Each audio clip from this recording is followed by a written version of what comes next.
सभी के YouTube channel में। आज हम आपको बताने वाले हैं नंबर सिस्टम, संख्या पद्धति।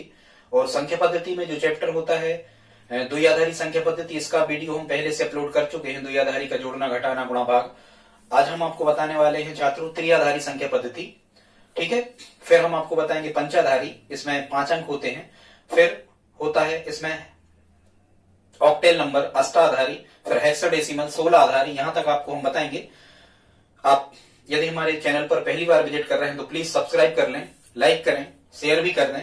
तो छात्रों आइए देखते हैं। सबसे पहले हम आपको आज बता रहे हैं क्या, त्रिआधारी संख्या पद्धति और नंबर सिस्टम का हमारा ये दूसरा हिस्सा है, भाग 2 है। इसके पहले द्विआधारी संख्या पद्धति बता चुके हैं छात्रों। एक एक करके हम इसके 25-30 वीडियो अपलोड कर देंगे, जिसमें हम आपको नंबर सिस्टम के बारे में बहुत सारे डाटा आपके पास इकट्ठे हो जाएंगे। बस आप इस वीडियो में हमारे साथ लास्ट तक बने रहें।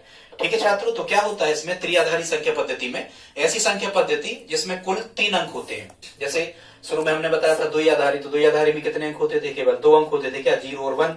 इसी प्रकार से त्रिआधारी में कितने अंक होते हैं? 3 अंक होते हैं, 0, 1 और 2। ठीक है, 1, 0, 1 और 2, 3 अंक होते हैं त्रिआधारी संख्या पद्धति में। इससे ज्यादा अंक वहां हो नहीं सकते। पंचाधारी में 5 होते थे, अष्टाधारी में 8 होते थे, और 16 आधारी या हेक्साडेसिमल में 16 होते थे। और डेसिमल जो होता है दशमिक संख्या पद्धति, इसमें 0 से लगा के 9 तक के 10 अंक बनते हैं। ठीक है छात्रों, तो अब आपको प्रश्न कैसे आते हैं यहां से? या तो ऐसा आएगा कि 59 को त्रिआधारी संख्या पद्धति में व्यक्त करने पर हमें क्या मिलेगा, या फिर वो ऐसा लिख देते हैं, यहां जो आधार होता है 3। त्रिआधारी में आधार कितना होता है? 3 होता है छात्रों। जैसे यहां उन्होंने लिखा है, अब इस प्रश्न को 59 को त्रिआधारी संख्या पद्धति में व्यक्त करने पर क्या मिलेगा, या फिर उसको इस फॉर्मेट में लिखते हैं 59 और यहां लिख देते हैं कि ये दशमिक में है, और यहां रिक्त स्थान छोड़ देते हैं और यहां लिख देते हैं ये नीचे आधार लिखा होता है। छात्रों वो इस प्रश्न को ये कह रहे हैं कि 59 मतलब ये दशमिक में यदि 59 लिखा जाता है तो 59 को त्रिआधारी में क्या लिखा जाएगा। कई बार एग्जामिनर यहाँ क्वेश्चन मार्क भी लगा देता है। छात्रों एक रूल्स आप याद रखो, त्रिआधारी संख्या पद्धति में यदि हमें किसी भी दशमिक संख्या पद्धति को बदलना है, मतलब हम आपको अभी शुरू में यहां बता रहे हैं आपको दशमिक से त्रिआधारी में कैसे बदलते हैं। दशमिक संख्या पद्धति में जो संख्या हमें दी होती है, चाहे वो 2 अंक की हो, चाहे 3 अंक की, चाहे 4 अंक की, रूल्स एक सा है। तो हम त्रिआधारी संख्या पद्धति को, मतलब दशमिक संख्या पद्धति को त्रिआधारी में कैसे बदलते हैं। ठीक है, जैसे हमने शुरू में आपको बताया था कि द्विआधारी में बदलने के लिए हम 2 से भाग देते हैं, जो दशमिक संख्या पद्धति में लिखी जो संख्या होती है। उसी प्रकार से हम जब किसी दशमिक संख्या को त्रिआधारी बदल रहे होते हैं तो ये नियम है, हमेशा 3 से भाग देते हैं। देखते हैं कैसे इनको हल करते हैं। सबसे पहले हमें जो संख्या दी होती है वो हम यहाँ लिख लेते हैं, मतलब 59 को बदलना है त्रिआधारी में, और यहाँ हम लिख लेते हैं छात्रों क्या, शेष। और जब हम यहाँ 3 से भाग देते हैं तो 3 से जब हम 59 भाग दे रहे होंगे तो यहाँ रहा होगा 5 × 5 बचे 2, 27, 3 9 27, यहाँ 19 आ रहा होगा। अब शेष कितने बचे? 3 से जब हमने कितने भाग किया, 59 में भाग दिया तो 19 3 57, शेष कितने बचे? 2। यहाँ हम शेष लिखते जाते हैं। फिर 19 में फिर से 3 से भाग देंगे, तो 3 से जब 19 में भाग किया तो 30 × 18, कितना शेष बचा? 1। फिर यहाँ 6 में 3 से भाग दिया हमने, तो 3 दूनी 6, भागफल को यहाँ लिखते जाते, शेष जो बचता है यहाँ लिखते जाते हैं हमेशा। ऐसा ही नियम है। ठीक है, 3 से 6 में भाग दिया तो भागफल आया 2 और शेष कितना बचा? 0। छात्रों क्या होता है, ये भाजक है और ये भागफल है। जब भागफल जो होता है, जब ये भाजक से कम प्राप्त होने लग जाता है तो भाग की प्रक्रिया समाप्त मानी जाती है। मतलब भाजक बड़ा था 3, 2 से छोटे, माने भाग की प्रक्रिया समाप्त हो गई। अब हमें क्या करना है, इसको त्रिआधारी बदलने के लिए यहां से लिखना चालू करना है और इस दिशा में आगे बढ़ जाना है, और यहां से यहां तक के पूरे अंकों को हमें लिख देना है। मतलब हमारा जो आंसर आ रहा होगा वो 2, 0, 1 और 2 ये बन गए त्रिआधारी में। मतलब 59 को जब हमने बदला है, 59 जो दशमिक में थे, इनको जब हमने त्रिआधारी में बदला है तो हमें मिला है 2, 0, 1, 2। मतलब हमारा ऑप्शन ये वाला सही है। ठीक है छात्रों, आप समझ पा रहे होंगे। यहां हमने कुछ क्वेश्चन और लिखे हैं। देखो 120 को त्रिआधारी में, मतलब ये त्रिआधारी में लिखे हैं 1, 2, 0, 120। फिर उसमें 201 त्रिआधारी में लिखे हैं, इनका जोड़ आप 2 प्रकार से कर सकते हैं। या तो आप इनको डायरेक्ट जोड़ लें और फिर दशमिक में बदल दें। इसको आप हल करके दिखाएं हमें। ठीक है, ये सभी आप हमें हल करके दिखाएं, कमेंट बॉक्स में आप लिखें कि इसका उत्तर क्या होगा। अब हमने यहां जो आपको बताया है, ये हमने क्या बताया है, ये हमने बताया है दशमिक से आपको चेंज करना था काय में, त्रिआधारी में। ठीक है छात्रों, अब हम इसका रिवर्स देखते हैं। यदि आपको रिवर्स क्वेश्चन आता है, और रिवर्स कैसा आता है, मान के चलो वो कहते हैं कि ये जो संख्या है कौन सी, ये मान के चलो इस प्रकार से उनने क्वेश्चन दे दिया, इस प्रकार से दे दिया कि जो 2012 2012 जो त्रिआधारी में लिखे हैं और वे कह रहे हैं कि आप यहाँ क्वेश्चन मार्क लगा दी और यहाँ आधार पर 10 लिख दिए। अब वो क्या कह रहे हैं कि जो ये 2012 त्रिआधारी में लिखे इनको दशमलव में बदलने पर क्या मिलेगा। तो इसकी ट्रिक क्या है या इसकी मेथड क्या होती है, और हमेशा आप इसी मेथड को फॉलो करें। देखते हैं कैसे बदलते हैं। इसको क्या करना है हमें, यदि यहाँ हमें देखे जाते हैं कि यहाँ कितने अंक हैं, जैसे यहाँ पर 4 डिजिट हैं, तो हमें क्या कर लेना है, हमें यहाँ पर 4 प्लेस ड्रा कर लेना है इस टाइप से। सबके बीच में यहाँ सिंबल धन लगा लेना है, हमेशा धन ही लगाना है। ये नियम ही है जैसा हम बताते जा रहे हैं, हमेशा चाहे 2 अंकों की संख्या हो, चाहे 3 की, चाहे 4 की, हमेशा यदि हमें त्रिआधारी बदलना है तो हम 3 से लगातार भाग करते जाते हैं, ठीक है। और जब 3 से छोटा ये भागफल बचता है तो हम समाप्त करके नीचे से हमेशा ऊपर की ओर बढ़ जाते हैं। ये हमेशा हर संख्या में आपको ऐसा ही करना है, ठीक है। अब हम आगे क्या करते हैं, अब हम इस त्रिआधारी को बदल रहे हैं डेसिमल में, ठीक है। त्रिआधारी का कन्वर्सेशन कर रहे हैं डेसिमल में, मतलब दशमिक में चेंज कर रहे हैं। तो कैसे होंगे, यदि यहाँ पर 4 डिजिट है तो हमें 4 प्लेस ड्रा कर लेना है, ठीक है। और ये जो डिजिट यहाँ पर लिखे हुए हैं, ये यहाँ जैसे लास्ट में यहाँ बाएं तरफ 2 था तो यहाँ हमें 2 लिख लेना है, बाएं तरफ से लिखना चालू करना। फिर यहाँ 0 था तो 0 लिख लेना, फिर यहाँ 1 था तो 1, और फिर यहाँ 2 थे तो 2, ठीक है। और यदि हम त्रिआधारी बदल रहे हैं तो 3 का गुणा, और द्विआधारी बदल रहे तो 2 का गुणा। चूंकि हम त्रिआधारी बदल रहे मतलब यहाँ कितने का गुणा, 3 का गुणा। तो यहाँ 3 गुणा, यहाँ 3, सब में 3 का गुणा। यही नियम है, जिस संख्या को बदलो हमेशा यहाँ 3 का गुणा कर दिया करे, ठीक है। फिर आपको क्या करना है, यहाँ हमेशा ये नियम है लास्ट में, चूंकि आधार 3 है, 3 या त्रिआधारी, इसलिए 3 पे हमें घात लगाना चालू करना, ठीक है। यहाँ 2 पे नहीं लगाना, गलत हो जाएगा। त्रिआधारी माने आधार 3 तो घात 0 की, और फिर यहाँ बढ़ते क्रम में 0 की, फिर कितने की, 1 की, फिर यहाँ 2 की, और फिर यहाँ कितने की, 3 की। अब छात्रों हमें क्या करना है, अब हमें इसका सिंप्लीफिकेशन करना है, ठीक है। कहीं से भी चालू कर सकते, यहां से कर सकते, यहां से कर सकते। अब देखो जैसे हम यहां से चालू कर रहे होंगे तो 3 पे 0 की घात, ठीक है। किसी भी अंक पे यदि 0 की घात होती है तो इसकी वैल्यू कितनी होती है, 1, ठीक है। घातांकों के नियम से संसार का कोई भी अंक हो यदि उस पर 0 की घात है उसकी वैल्यू 1 होती है। तो यहाँ 3 पे 0 की घात, इसका मान 1 होगा, और 1 का जब हम 2 में गुणा करेंगे तो 1 दूनी 2। छात्रों पहले घात हल करना फिर गुणा करना, यही नियम है।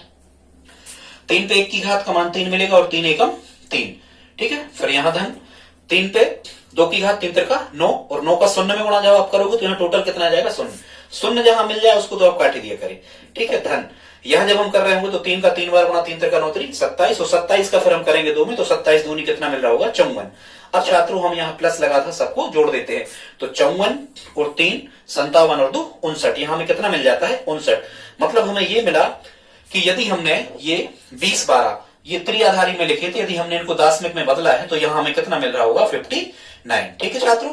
और 59 को यहाँ हमने बदला था तो कितना मिल रहा था, 2012। ये यहाँ हमने आपको क्या बताया था, हमने बताया था आपको दशमिक से त्रिआधारी बदलना, और यहाँ हमने आपको क्या बताया कि त्रिआधारी से दशमिक में कैसे चेंज करते हैं, ठीक है छात्रों। अब हम देख लेते हैं त्रिआधारी का जोड़ना और घटाना कैसे होता है। तो इसमें आप जैसे हमने वहां आपको बताया था कि द्विआधारी में हमने आपको बताया था, ठीक है, कि छात्रों हम आगे देखते हैं। अब हम आपको बताने वाले हैं त्रिआधारी संख्या पद्धति का जोड़ना और त्रिआधारी संख्या पद्धति का घटाना। छात्रों बस आपको एक चीज ध्यान में रखना है, त्रिआधारी संख्या पद्धति में जैसे हम वहां द्विआधारी संख्या पद्धति में 2 को 10 और 3 को 11 मान रहे थे, 2 को 10 और 3 को 11 मान रहे थे द्विआधारी में, बाइनरी में, उसी प्रकार से यहाँ त्रिआधारी संख्या पद्धति में हमें क्या करना है, इसमें 3 को 10 माना जाता है और 4 को 11 माना जाता है। बहुत इंपॉर्टेंट फैक्ट, यदि आप ये जानते हो तभी आप इसका जोड़ना घटाना कर सकते हो, नहीं तो नहीं कर सकते। 3 को कितना मानते हैं, 10, और 4 को कितना मानते हैं, 11, ठीक है छात्रों। एक चीज और हम आपको बता देते हैं, कभी कभी एग्जाम में रीजनिंग में आपसे पूछ लेता है, और रीजनिंग में कैसा पूछ लेता है, इसी प्रकार से प्रश्न कर देता है रीजनिंग में। वो कहता है कि यदि किसी सांकेतिक भाषा में 59 को 2012 लिखा जाता है, इस प्रकार से 59 को 2012 लिखा जाता है, तो कुछ भी वो कहेंगे कि 61 को क्या लिखा जाएगा, इसका मतलब क्या है, त्रिआधारी में वो बदले गए हैं। या वो रिवर्स पूछ लेता है, कैसे कि यदि किसी संख्या पद्धति में 2012 को 59 लिखा जाता है तो कुछ भी कहेंगे कि 1210 को क्या लिखा जाएगा। तो आप समझ लेना कि त्रिआधारी में बदले गए हैं। एक प्रश्न का आंसर आप यहां से बना सकते हो। अब हम देखते हैं त्रिआधारी संख्या पद्धति का जोड़ना घटाना। बता चुके हम आपको, इसमें त्रिआधारी में क्या करना है, 10 को मानना है 3 और 11 को मानना है 4, या 3 को 10 4 को 11, कुछ भी, ठीक है, दोनों तरफ से। अब देखो, एक हमने यहाँ प्रश्न लिखा है जोड़ने का, और एक हमने यहाँ लिखा है घटाने का।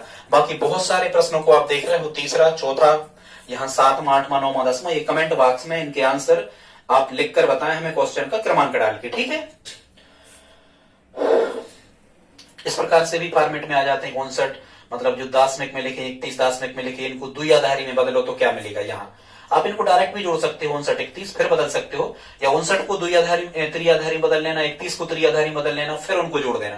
ठीक है, किसी प्रकार से कर सकते हो आप। कमेंट बॉक्स में लिख के इनके आंसर बताएं। एक प्रश्न हम आपको बता दे रहे हैं कि जोड़ने का या मान के चलो कुछ भी जोड़ने का या घटाने का कोई प्रश्न हम कैसे करते हैं। ठीक है, यहाँ 2 लिख दे रहे हैं, इसको देख ले रहे। ठीक है, ये यहाँ धन का चिन्ह लगा मतलब हमें क्या करना है, जोड़ना है, तो जोड़ो। अच्छा, और एक चीज इसमें ध्यान हमें रखना है कि त्रिआधारी का जब हम जोड़ कर रहे होंगे तो ऑप्शन में हमें कहीं भी 3 नहीं आ रहा होगा, क्योंकि त्रिआधारी में केवल कितने डिजिट होते हैं, त्रिआधारी में केवल 0 होता है, 1 होता है, 2 होता है, इसके अलावा हमें कोई भी डिजिट नहीं मिलना चाहिए। ठीक है, तो जब हम यहां जोड़ेंगे तो 2 और 2 कितने हो जाएंगे, 4 हो जाएंगे। ठीक है, या हम यहां कहेंगे 2 और 1 3 हो जाएंगे, तो 4 और 3 ये आना नहीं चाहिए, इसीलिए हमने इनको 3 और 4 को बताया है कि क्या माना जाता है। ठीक है, देखो हम जोड़ रहे हैं, 1 और 2 कितने हो गए, 3। ठीक है, ध्यान देना, 1 और 2 3, लेकिन हम 3 लिख नहीं सकते ना, आपको ऑप्शन में 3 मिलेंगे। 1 और 2 3, 3 माने कितने, 3 माने 10, 10 का 0 हंसलाई 1। ठीक है, 0 और 1 1, कोई दिक्कत नहीं यहां। अब यहां देखो 2 और 2 4, 2 और 2 4, 4 माने 11, 11 की 1 हंसलाई 1, 2 और 1 3, 3 और 1 4, 4 माने 11, 11 की 1 हंसलाई 1, 1 और 1 2, 2 और 1 3, 3 माने 10। ये आ गया इसका आंसर, ये जोड़ बनेगा इस टाइप से। ठीक है, एक और देख लो जोड़, एक और हम जोड़ दे रहे हैं। यहां देखो, इसको देख लो, 2 और 2 4, 4 माने 11, 11 की 1 हंसलाई 1, 2 और 1 3, 3 माने 10, 10 का 0 हंसलाई 1, 1 और 1 2, 2 माने 2 तो होते ही, 2 माने 2। ठीक है, यहां 2 और 2 4, 4 माने 11, 11 की 1 हंसलाई 1, 1 और 2 3, 3 और 1 4, 4 माने 11, ये जोड़ हो गया। छात्रों, एक हम लिख दे रहे हैं यहां, आप जोड़ के बताना। चलो यही बना दे रहे हैं हम प्रश्न एक, ये आप जोड़ के बताना हमें। ठीक है, और इसको हम क्रमांक दे दे रहे हैं कौन सा, 11वां, क्वेश्चन नंबर 11। आप हमें जोड़ के बताएं, कमेंट बॉक्स में लिखें इसका आंसर कितना आएगा। अब हम देखते हैं त्रिआधारी का घटाना कैसे होता है। ठीक है, तो देखो घटाना आसान है, 1 में से 0 गए 0 बचे, यहाँ 2 में से 1 गए, यहाँ 1 बचा, कोई समस्या नहीं। 0 को माने 10, 10 माने फिर वही 10 माने 3, 10 माने 3, 3 में से 1 गए, कितने बचे 2 माने थे, तो यहाँ आंसर ही आएगी। ठीक है, अब यहाँ 2 में से तो 2 घट सकते, कितना 0 और 1 का 1 ही 1, खत्म, इसका आंसर हो गया। ठीक है छात्रों, ये वाले कमेंट बॉक्स में आप हमें इनके आंसर लिख के बताएं। यदि आज का वीडियो आपको अच्छा लगा हो तो वीडियो को इसको आप लाइक करें, इस वीडियो को आप शेयर करें, हमारे चैनल को सब्सक्राइब कर लें। धन्यवाद।